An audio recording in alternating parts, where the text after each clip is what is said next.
Hi, Jennifer. Hello. How are you? I'm doing well. How are you? I'm good. I'm about like 95% recovered from the flu I that I had over know the last week. Yeah. that was us all of February. That's why I had to cancel my last appointment. I Yeah, ended up yeah. with pneumonia. Sure. That's level up. Are you okay now? Oh yes, I'm fine now. Yeah, that's good.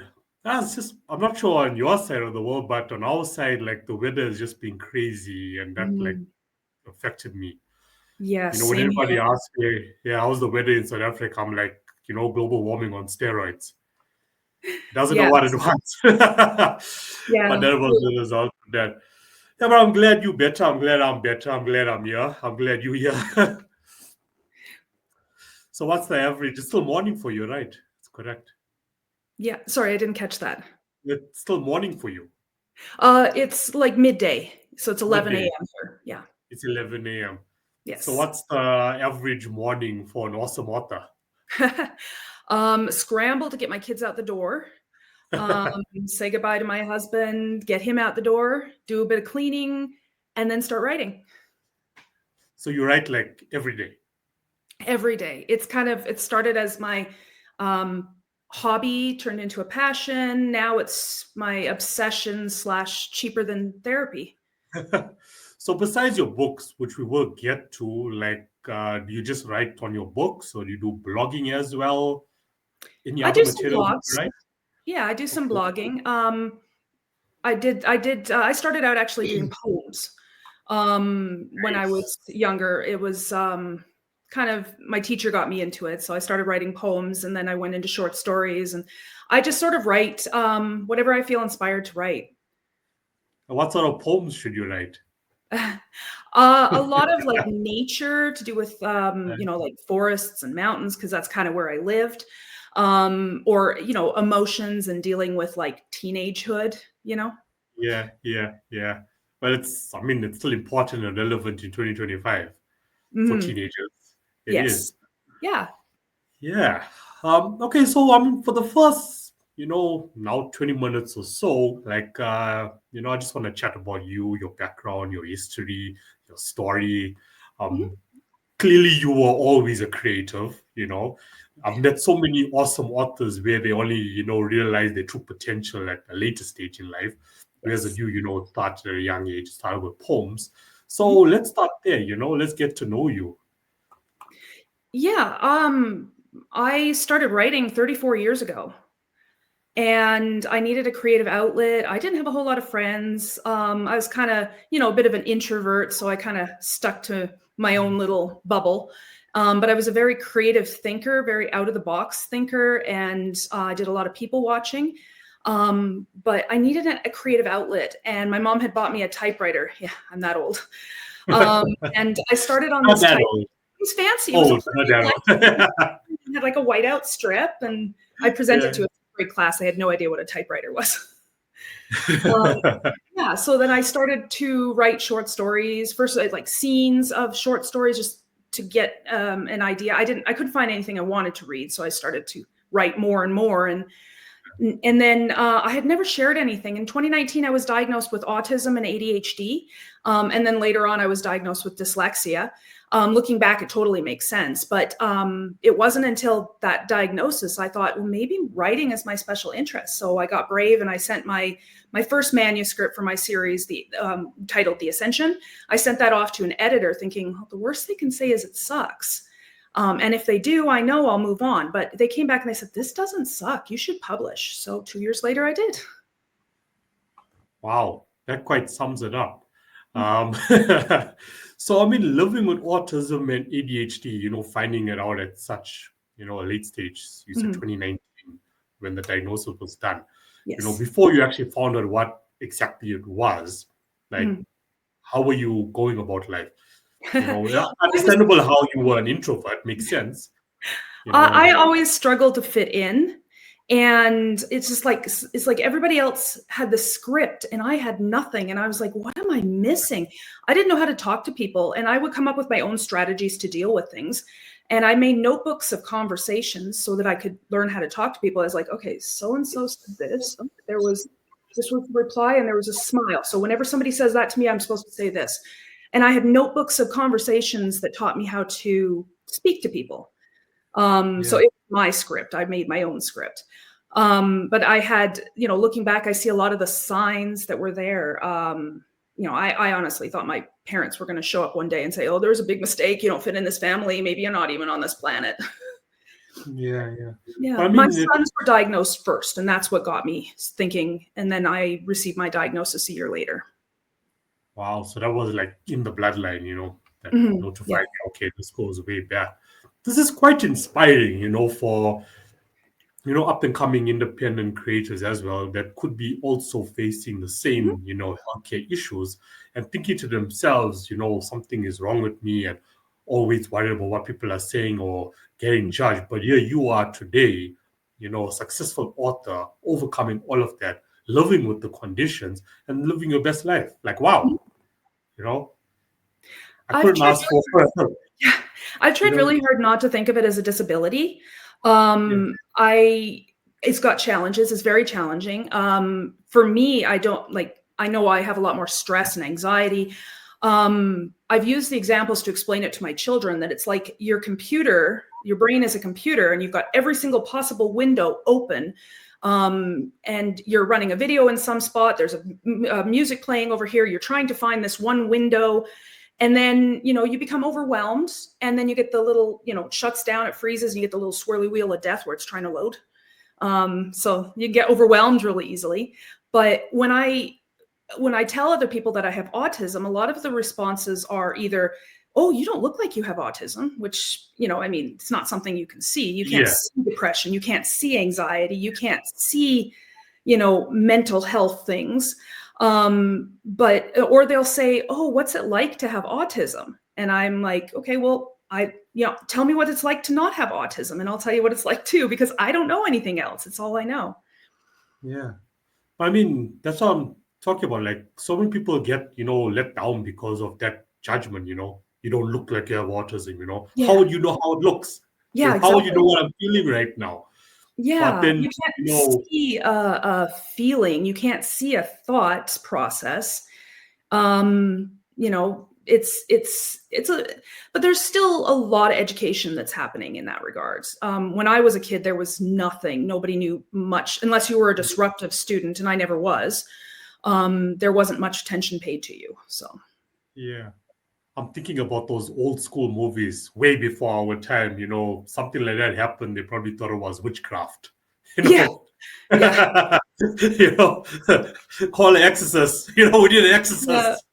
Well, I remember the dyslexia diagnosis was not a surprise to me, because I used to have trouble reading, like when you get to the end of the line on the page and trying to find my way to the back, and I'd skip over words. And when I'm writing, I do miss a lot of those little words, or my vowels are mixed up, or I'm missing a letter at the end, like trying to spell assess, and I miss an S at the end, and it becomes multiple donkeys.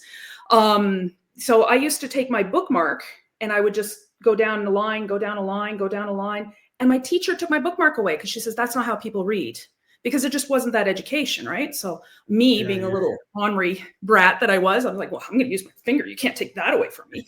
So I had to come up with my own strategies, and they worked for me. Yeah. So to conclude on that, like, what would you say, to up and coming teenagers there who are awesome creators, who have any sort of, mental illness related, I don't want to label it like a disease, because I feel for me, there's nothing wrong with you, so you should never think, oh no, there's something wrong with me. Yes. In that sense, like, I don't belong, right? So I don't like to use, that word, but anyone dealing with that right now, what do you say to them? More experience. A lot of it is just like what you said. There's nothing wrong with you. And just because you have autism, and I've told this to other parents too, it's like when they ask me, it's like, what did you do? Like, what is it? What's the future like for your kids? It's like, well, you just have to teach them those things that don't come naturally. Like kids would naturally go and start talking to other kids and playing with other kids. Well, my kids didn't. I had to teach them to talk to other kids. I had to teach them what to say. We had, and then once they learn that, then they can expand on it. But it's not that there's anything wrong. It's just there's some things that just don't come naturally, and they have to take a little bit extra learning to learn those. Yeah. Okay, that makes sense. Thank you for sharing that. As I said, this is an inspirational story. Yes. Yeah. I feel Have you ever thought about Okay, no, like just- it's who I am. I think it adds to my creativity because I see the world differently, and I wouldn't change it for the world. It's challenging, but it's me. I don't know anything else. So yeah. You've accepted who you are. mhm. And that's what Yes, we all need to do, accept who we are. Accept exactly. our strengths, our weaknesses, our flaws, Mhm. our perfections. Accept it all.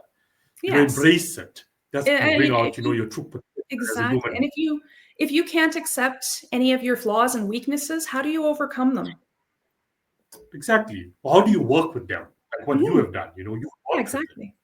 Who would have thought, so many years later, you would be, a successful author with your own series, you know, would sort of remind me of the next Harry Potter coming up, you know. Right.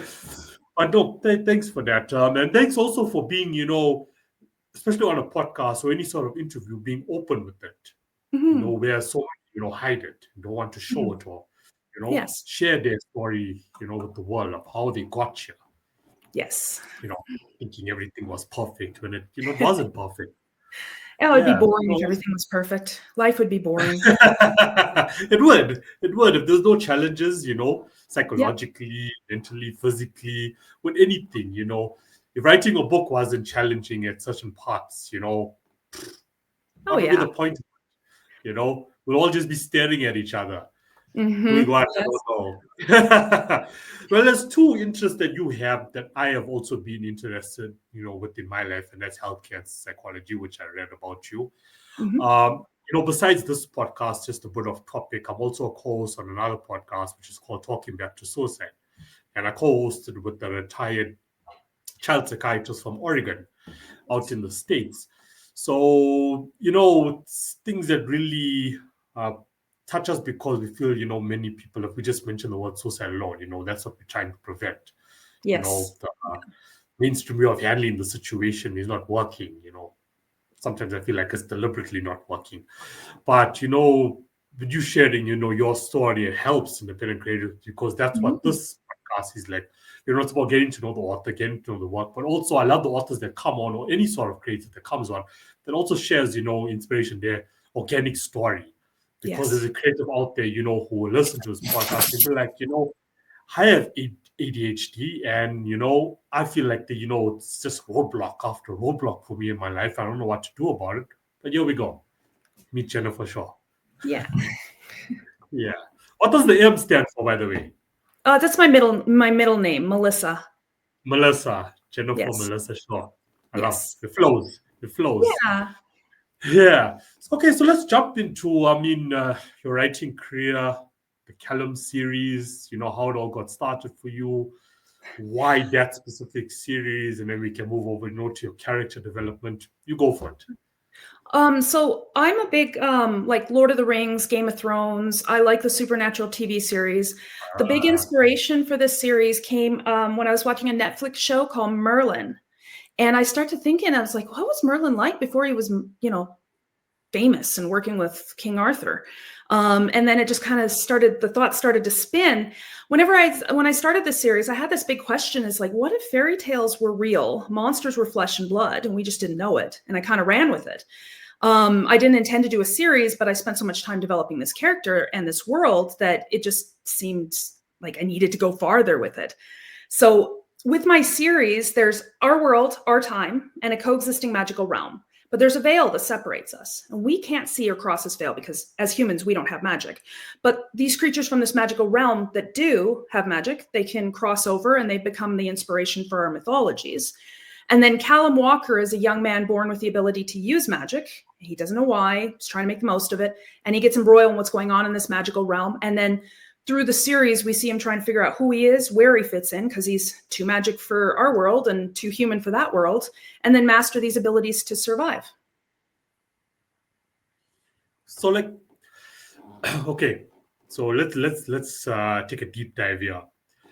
I believe, and this is my opinion, that I'm mentioning here. I believe that there is different dimensions, like in real life, Yeah. And at times when people say, monsters, they don't exist, dragons never existed, I feel they did, somewhere out there, they do possibly, There's a lot of things that we don't other know. dimension. And that's why I say always, when it comes to this sort of material, there's like this dotted line, between fiction and non-fiction. Like, is it really fantasy, or is it coming from somewhere? Because I believe it's there, it's out there. Magic does exist.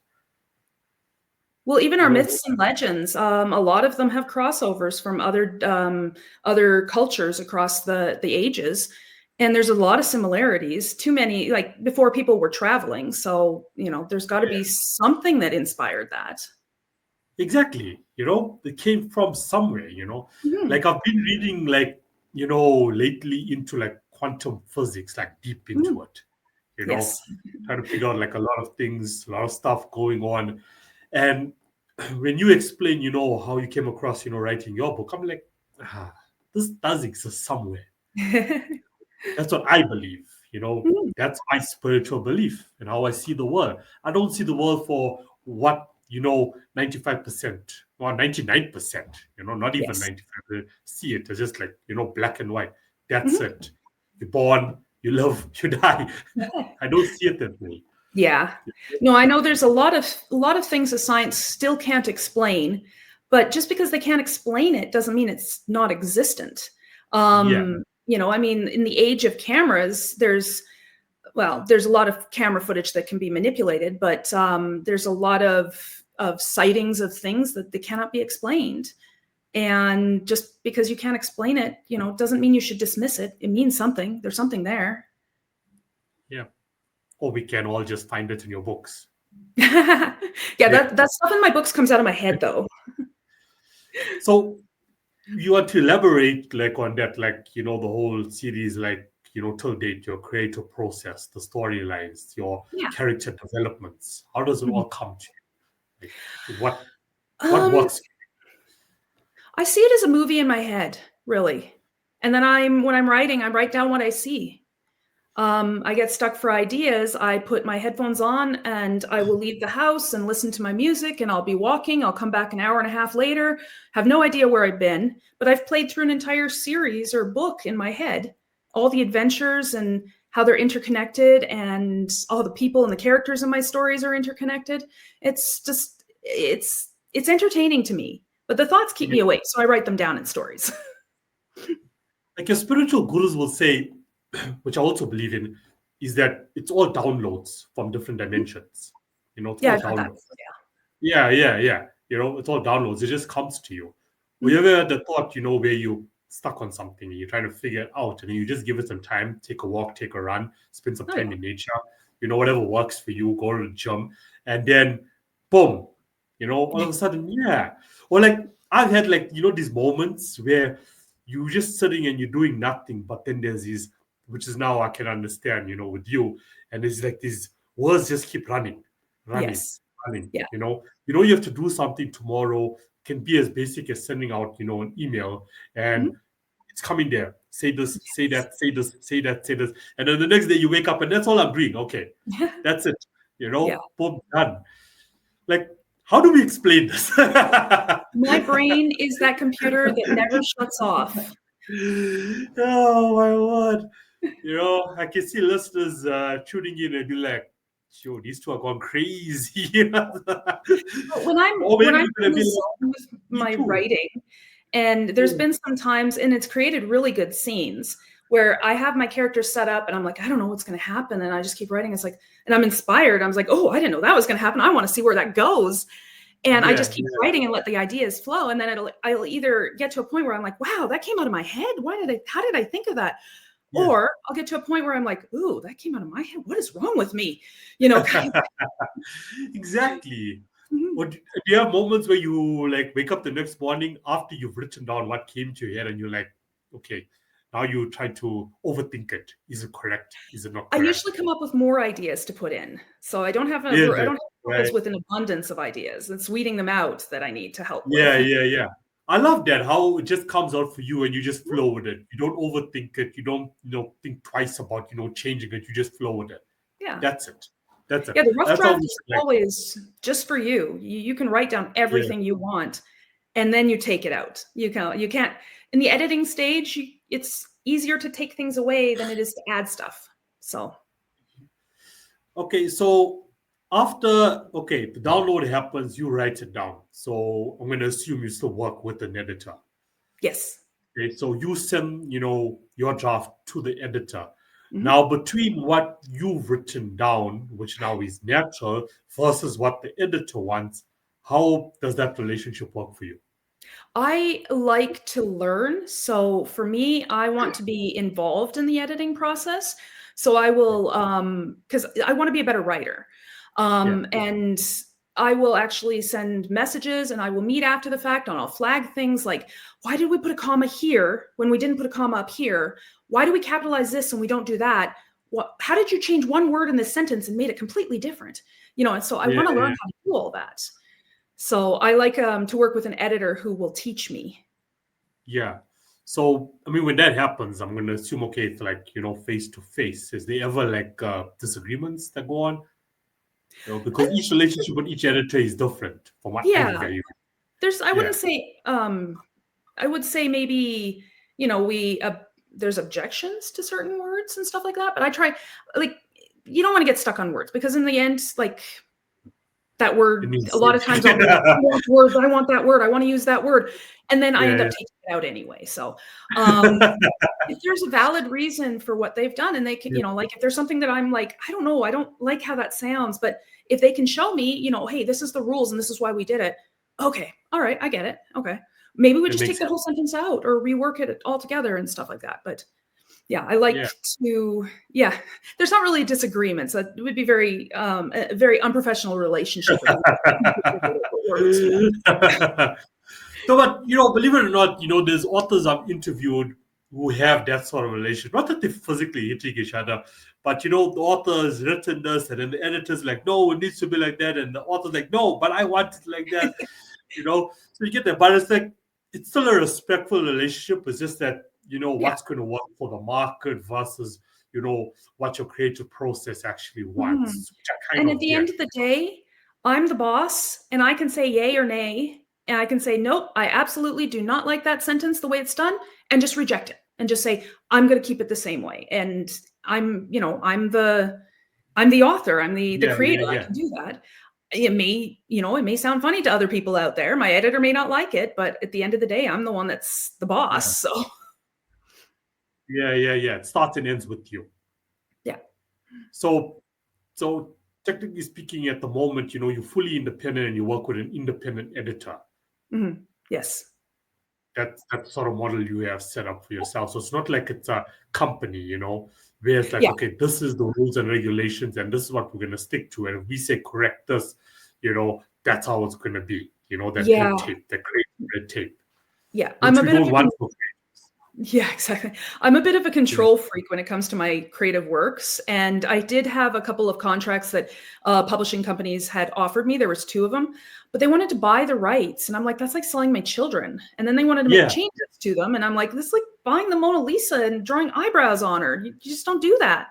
And then yeah, they would be taking more commissions. So I would still have to be doing all of my own, footwork and telling the world that I exist and everything, but I would be getting less commission and I'd have less control.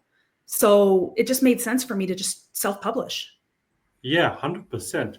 Mhm. One of the reasons I accepted bringing authors onto the show, because there were so many similarities that I found out between the musical world and the writing world. There's Yes. a lot of similarities. Mhm. It's just that the product that's going to market is different, but all the Yes. red tape, publishing, branding, marketing, all the challenges in between. Should I accept to deal with the mainstream record label? Should I accept to deal with the mainstream publisher? All those questions are still on the table for both sides of the industry. Mm.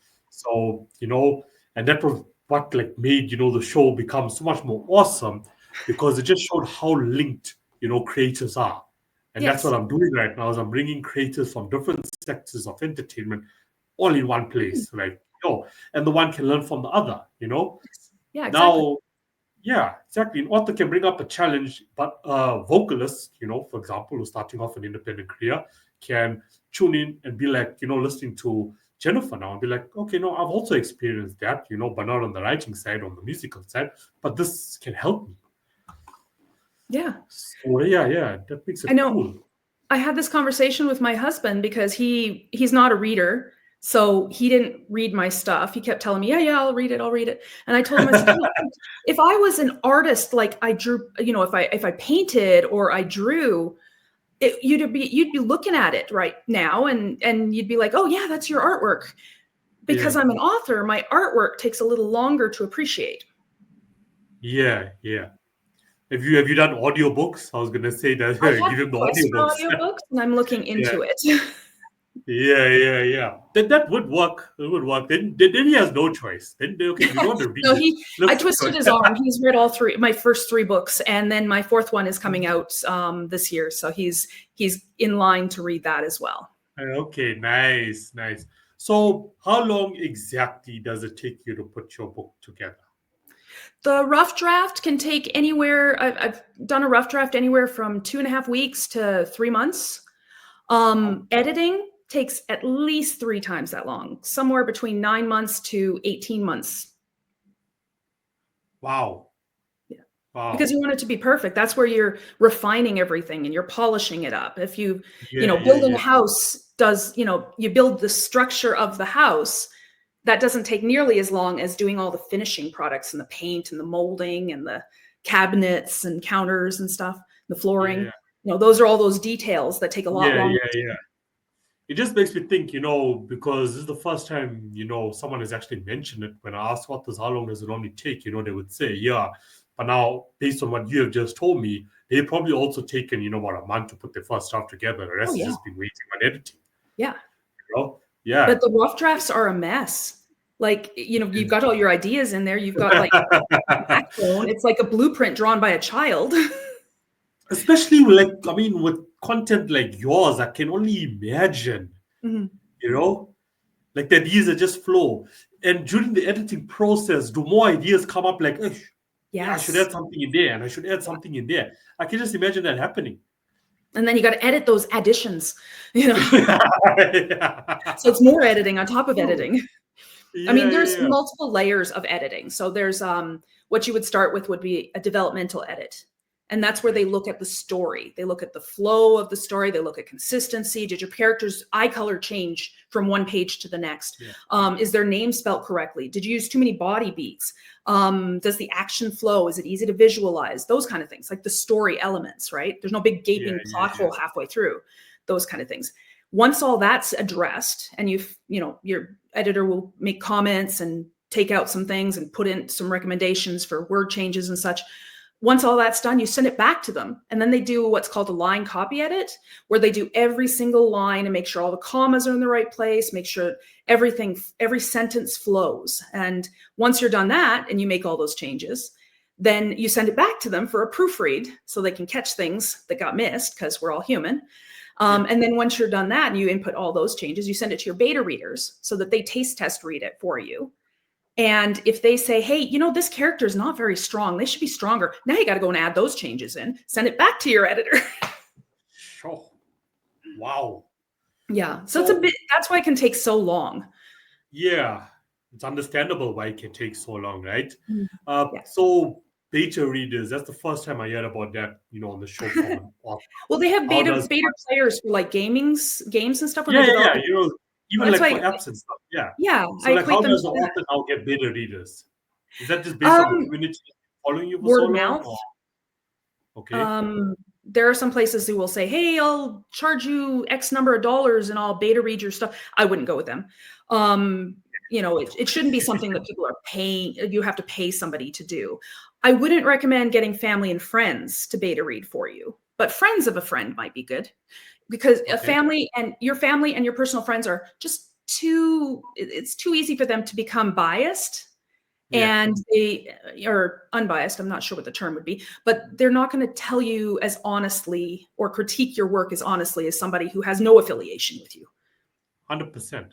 Yeah. 100%. You're never going to get like proper solid feedback from family or friends. Exactly. Because that is like 100%. my friends who have beta read, and I've given them a list of stuff to fill out, and then they read it, and then they come back to me, and I was like, okay, so let's answer these questions. What did you think about the story? So I liked it. That doesn't help me.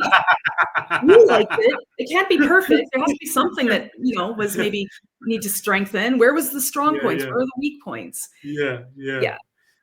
So out of curiosity, how many beta readers do you have?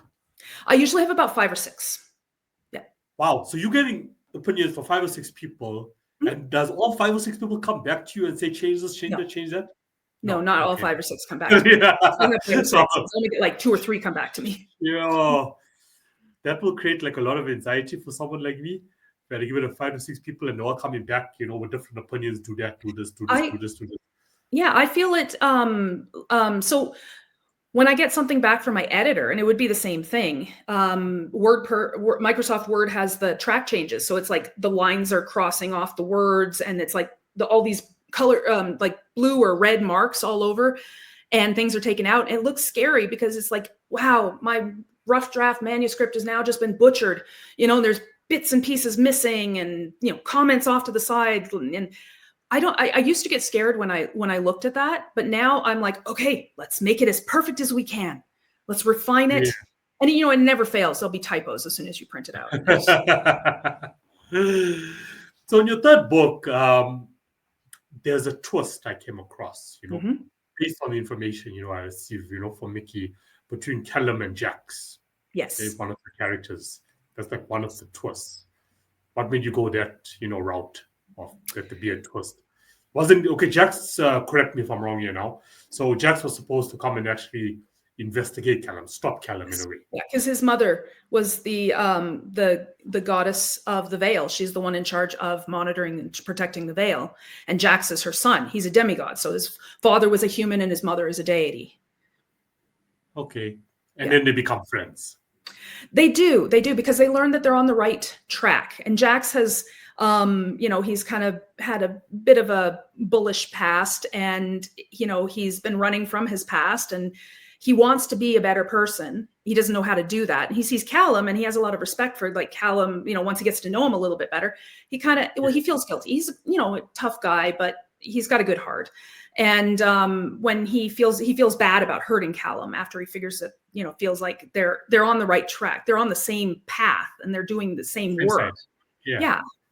So he feels guilty, and that's what keeps him around. But then he gets to know Callum a little bit more, and he respects him. He respects the person he is. And he's like, that's the kind of guy I want to be, like him. How do I get to be like him? Like he's strong, he's driven, he's got a good moral compass. How do I be like that? That's the example of a person I want to be. Okay, cool. And now you have the 4th book of the series coming up. How far are you planning to go? I know where the series is going to end. I don't know how many books it's going to take to get there. I'm aiming for somewhere between 6 and 9. I'm working on the 5th, and I'm not going to do much more than I wouldn't go over 9, just because, unless there was a lot of material and it was still very popular, I'd probably maybe do a 10th one. But I want to do other projects as well. Yeah. Do you want to mention a few other projects? Yeah, that was actually going to be my follow-up question after this, So you got a goal of, between 6 or 9, with the Callum series. Yeah. What other, genres? Let's learn genres that you like to jump into. I may or may not be writing a dystopian future with a Robin Hood meets Romeo Juliet type theme and Hunger Games. Yeah. That sounds interesting. Sure, that's definitely out the box. Yeah, I've read, fantasy wasn't my first genre. I've been writing for, like I said, I've written hundreds of stories because I've been writing for 34 years. Yeah. I wasn't intending to write a magical fantasy adventure. I was just wanting to write the thought that was in my head, but I've written in sci-fi, I've written in horror, thriller, anything that's basically got a lot of action and keeps me entertained so I don't fall asleep. It's about the only things I don't write I don't write history because I fall asleep. I really do. I don't write mystery. I'm not smart enough to figure out who done it. I do bits and pieces of romance, but I don't write spicy romance. Yeah, There's enough of that out there. People want spicy romance. Stamina. Yeah. So all the content that you've written but haven't released, any specific reason why do you plan to release it, but maybe not release it as, commercially, like what do you want to do with it? Like what's in the vault? Well, there are some projects that I was going to work on that in the future I may seek out an agent, just because there's only so far you can go as a self-published author. Or but then other projects I'm like, I want to self-publish this because I'm enjoying this, Yeah. Oh, that makes sense. I actually heard about that before, where some portions of my work I want to do myself, others outsource. Yes. That does make sense. Yeah. So with regards to, we were talking about, the relationship with the editor and the editing process, and you went into some depth into there, what happens there. Yes. Artificial intelligence, what's your take on it? Now authors, can plug in something and this machine is going to say, what's your take on it? I think it's a tool. It's a tool especially for me with dyslexia. It'll tell me when I miss a word if I use the grammar checkers, or the spell checkers, because I tend to spell words wrong. But I don't believe you should be using it to write your stories. I think that, just like a dictionary is a tool to help you find a word, and a thesaurus is a tool that helps you to find a word, but they shouldn't be writing your entire book. It's just a tool. Yeah, I agree. Yeah. I mean, once again, I'm pushing the word out there, with the listeners, use it responsibly as a creator. Yeah. When to use it, when not to use it. So do you feel, threatened by it as in when it comes to the sales of your books? Because now, we already have, people out there who are not really creators. They're using AI, they're generating books. We got these companies releasing AI software. I can generate an AI ebook, in 5 minutes. AI generated ebook in 5 minutes. I mean, I could probably release a new book and publish it on Amazon each and every single day. Too, if I want, I can price it at $2.99, $1.99 even, and push it out there. Does that now affect, the sales of your book in the market? I don't think so, because I think that they're making it now so that you have to claim if your books are created by artificial intelligence. If this book is written by AI or AI generated, you have to clarify that. You have, if you're using like grammar checker or spell checker and stuff, that's assisted. That's a tool. Just like you would use an editor. Instead, you're using, WordPerfect's grammar checker, because I have no idea how to use commas properly, so that's different. But if you're getting a computer to write your book, not only is it not going to sound natural, but they have to disclose that. And a lot of people, I think, are less likely to read an AI generated book because it doesn't have that creative insight. It's a computer writing a book. They don't have creative, they have formulas that, and it doesn't sound natural. It's like you can tell if something has been AI generated or not. Yeah. It's crazy, on the topic itself, because there's so many, diverse, comments and opinions, about it.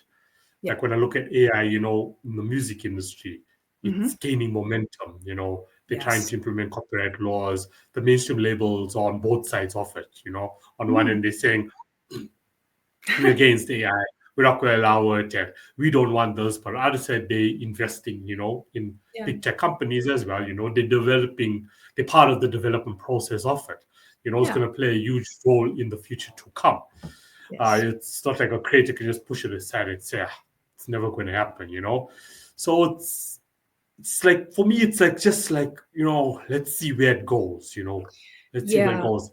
And like, I investigate into it, and I will test out something, to see what exactly happens. Like you said, now you have to say, okay, is it AI generated? But the thing is, even if you don't say it's AI generated, the platforms are still uploading it. Yes. Unfortunately. The worry too is that they have software now to try to detect AI generated stuff, but it's not perfect, and there are false positives, where something Yeah, isn't AI generated, and they say nope, it is. That this thing flags it because maybe it has some similar sentence structures or something, and then all of a sudden this author who is not using AI now can no longer post or publish their stuff because some program is saying it is. yeah. So it's I Makes saw a sense. meme.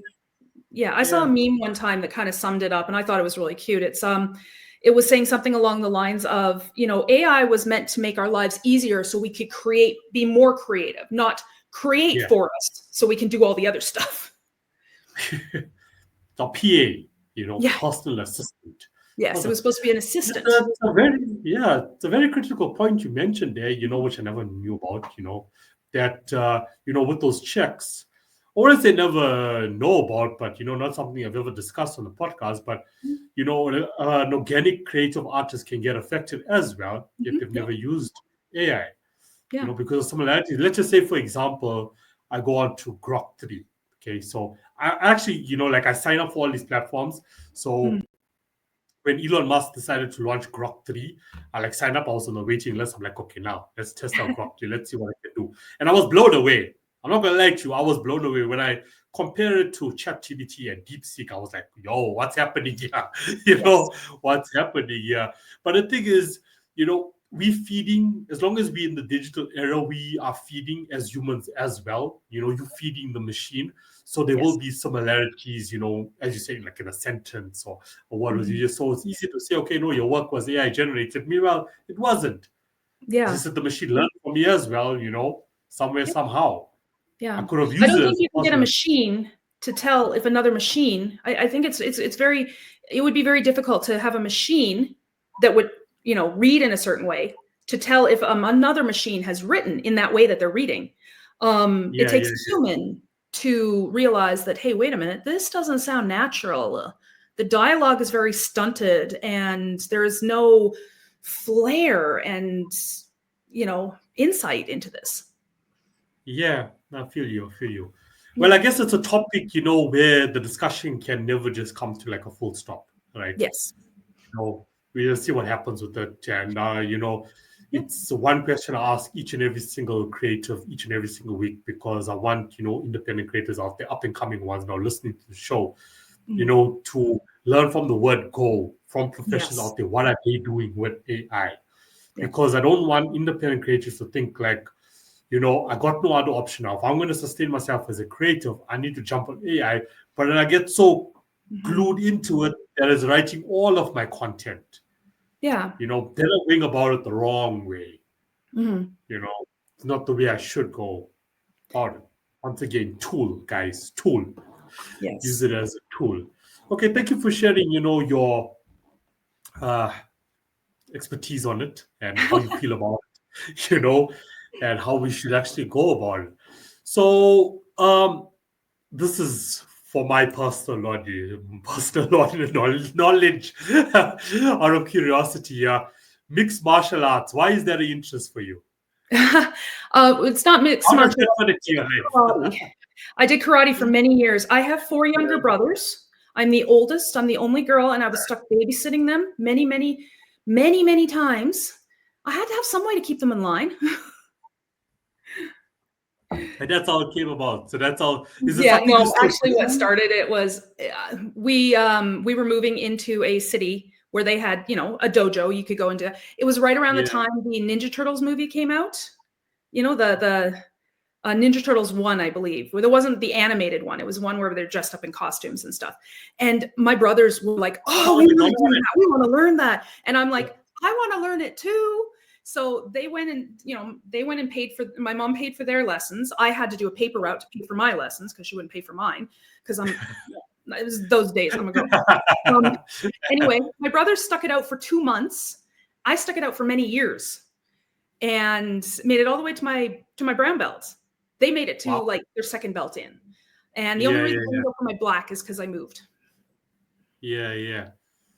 But I'm sure there's a lot of discipline that can be learned from it. Mhm. It's one of Yeah. those, uh, sports, that teaches the person a lot of discipline if used correctly.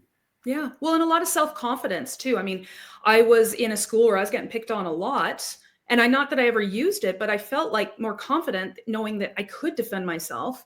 Yeah. I mean, I think I've only had to use it like once. Walking home from work, I was 19 years old. Some guy jumped out of the shadows there, and it didn't really use karate. I just sort of fought dirty and ran, Yeah. which is what my karate instructor told me to do. So. Yeah, I mean, who wouldn't? Who wouldn't? Yeah. Especially a female, who wouldn't in that situation? Exactly. I think it was beneficial because, being a woman, I think it's something you should learn. Yeah. Unfortunately, not everybody out there in the world is kind. Yeah. Well, there's a nonfiction for you to think about in the future to come if you ever get bored. Let me write about my life with mixed martial arts and why it's so important.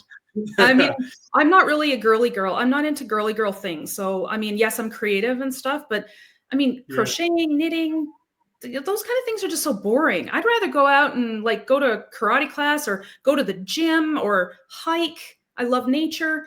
A couple of years ago, I got into airsoft and I love it. Yeah.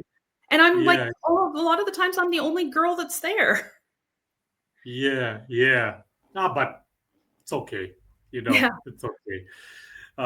So with regards to, the final interest that I came across, which was personal training, what are we talking about here when it comes to personal training? My personal training? I found that it was a lot easier and cheaper to become a personal trainer and go through all that schooling than it ever is to hire one. So with all that knowledge, I can now become my own personal trainer, and it cost me a fraction of the price. I'm not practicing. I'm not a practicing personal trainer, but I know all the stuff that they know, and I can just train myself for free now. Yeah, why not? Exactly. Why not? It's like, why not with anything at this part and moment in life, in history, right? I mean, you can learn anything by yourself, for yourself. Exactly. If somebody else has learned it, why can't I? Exactly. That's the world we live in. That is the world we live in. Yeah. Now I got the same mentality. If there's anything that I want to know about, I want to get wise about now. All I do is I go look, okay, online, where can I learn it for free? Where can I download papers on it? So if there's anything I really do, with artificial intelligence, is that, like I told you about, my quantum physics and, dissecting it. Like that's what, platform like GrokTV is doing for me. I'm going deeper. Okay, that makes sense. Let me try that, 100%. So with regards to listeners finding you online, where can they find you? It's best to look at my website. It's jmshawauthor.com. I have links to my books that are available online through Amazon. They're also available as a print, a Kindle, Kobo. If you're in the US, it's Barnes & Noble. You'd have to go, because I have the link for Amazon.ca and Amazon.com. I didn't put every single country that's linked there, but I believe it is also in South Africa. But I also, if you're in Canada and you're in Alberta, my books are in 9 different stores across Alberta. Otherwise, there are also links on my website for my Facebook and Instagram, and there's an email. So if you had questions about writing or self-publishing, you can email me or message me on my Facebook or Instagram. And I've answered questions for other people. If I don't know something, I'll tell you, but I answer what I can. Yeah, no, thank you. And as far as social media goes, are you online? Yeah, I'm on Instagram and Facebook. You're on Instagram, JM Shaw. The links are on the bottom of my website. Yeah. Well, what I normally do, as you'll see in the description when I release this next Monday, I just include, the global Amazon link, to your profile, because the stats on, my podcast, even though I'm based in South Africa, South Africa like falls in like, number 9 or 10, and that's with my music as well. So it's more international. So I just always include all the international sites and, go there. Yeah. That's what I love to do. Okay, and then Instagram, Facebook, straight JM Shaw, which I will definitely include. Is there anything else you would love to conclude with that we have missed? Yeah, if you about? follow me or you keep checking out my website, my 4th book in my series is coming out in the next few months. Perfect. Yeah, it'll show up on my website before it shows up anywhere else. Okay, so that's it. So you're not gonna you're not sharing the dates with anyone verbally. I don't have a Check the specific website. date. It's still in its final process of editing, but it's almost done. It'll be finished, and then I've got to send it off to a beta reader. So there's still at least a couple more months. I'm aiming for the end of May, beginning of June. I was hoping to have it out sooner, but editing. Oh well, I mean, look at how fast time is going. I mean, May, June is around the corner. Mhm. You could say September to listeners, and September would be boom, we're already. Mhm.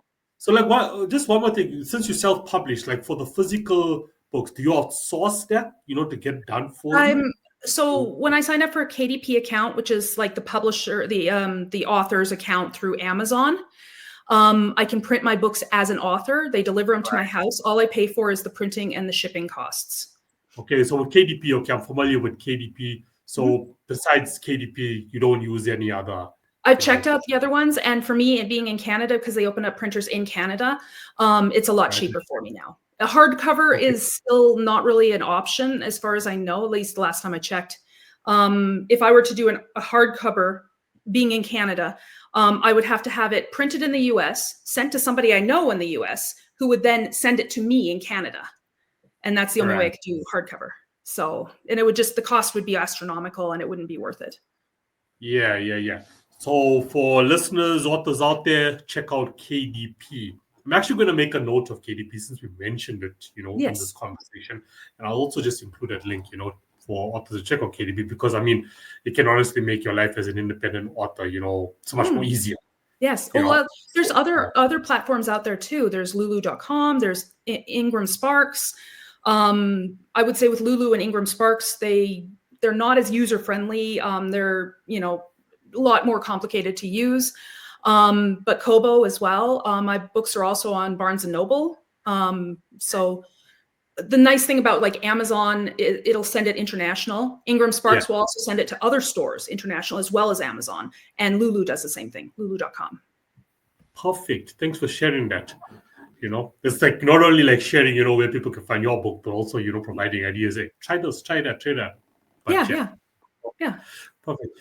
Jennifer, it's been a true pleasure. Thank you so much.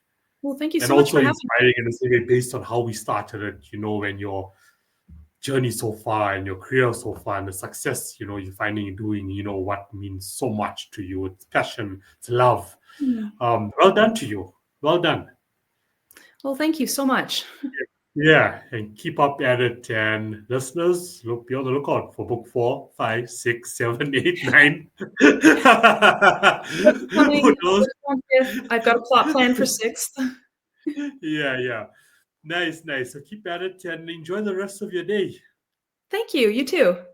All right. Bye. Bye.